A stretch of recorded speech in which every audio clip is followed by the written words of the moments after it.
दानव सोचने लगा, अगर मैं आज राजा की पत्नी को खा लेता हूँ तो मेरी सिर्फ आज की भूख मिटेगी, पर अगर मैं इसे छोड़ देता हूँ तो हर सप्ताह मुझे बैठे बिठाए ताज़ा स्वादिष्ट गोश्त खाने को मिलेगा। ये विचार कर दानव ने राजा की पत्नी को छोड़ दिया और बोला, तुम्हारे पास 7 दिन का समय है। अगर तुमने अपना वचन नहीं निभाया तो याद रखना, मैं तुम्हारे महल में घुसकर किसी को भी जीवित नहीं छोड़ूंगा। राजा भारी मन से अपनी पत्नी को ले राजमहल वापस आ गया। सोच रहा था, रानी को तो उस दानव से बचा लिया, मगर अब हर सप्ताह उस दानव के पास आदमी कहाँ से भेजूंगा? जिंदा मनुष्य हर सप्ताह दानव के भोजन के लिए कहाँ से आएगा? आखिर कौन अपने प्राण देने के लिए तैयार होगा? ये सब बातें सोचते सोचते राजा के दिमाग की नसें फटी जा रही थीं। फिर कुछ बुद्धिमान मंत्रियों की सलाह पर राजा ने घोषणा करवा दी कि जो भी व्यक्ति अपनी बलि देगा उसे उसके वजन के बराबर चांदी के सिक्के दिए जाएंगे। नगर के लोगों ने जब राजा की घोषणा सुनी तो हर तरफ उसकी आलोचना होने लगी। कैसा राजा है ये, जो अपनी ही प्रजा के लोगों को मौत के मुंह में धकेल रहा है? भला कौन मूर्ख होगा जो धन के बदले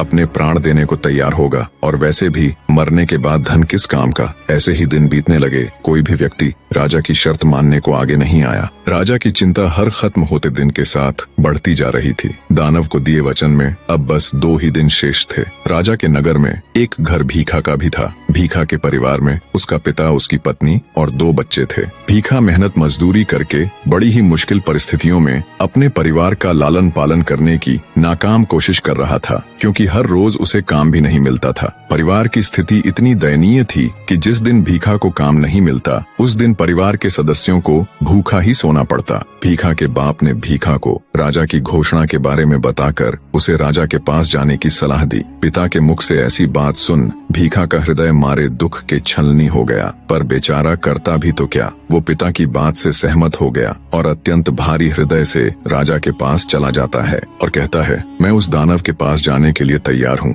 भीखा की बात सुन राजा को कुछ शांति मिली। सिपाहियों की निगरानी में भीखा को दानव के पास जाने के लिए विदा कर दिया जाता है। बेचारा भीखा चलता जाता और सोचता जाता। चलते चलते अचानक वो जोर जोर से हंसने लगा और फिर रोने। फिर कुछ सोचकर वो दृढ़ निश्चय कर उस दानव के पास जाता है। भूख से तिलमिला रहे दानव ने उसे देखा तो तुरंत उस पर झपट पड़ा, पर दानव जब उस पर झपटा तो वो फुर्ती से एक और हट गया और मौका देख निगरानी के लिए आए हुए एक सैनिक के भाले को ले तेजी से उस दानव के ऊपर वार किया। दानव इसके लिए बिल्कुल भी तैयार नहीं था। जैसे ही उसे भाला लगा वो घायल हो गिर पड़ा। घायल पड़े दानव पर भीखा एक के बाद एक तब तक वार करता गया जब तक उसका दम नहीं निकल गया। इतनी कहानी कह दैत्य दंभिकासुर राजा विक्रमादित्य से बोला, बताओ विक्रमादित्य, जब राजा के सिपाही भीखा को दानव के पास लेकर जा रहे थे तो वो चलते चलते अचानक से हंसा क्यों और फिर रोया क्यों? राजा विक्रमादित्य बोले, सुनो कपटी राक्षस, जब भीखा को दानव के पास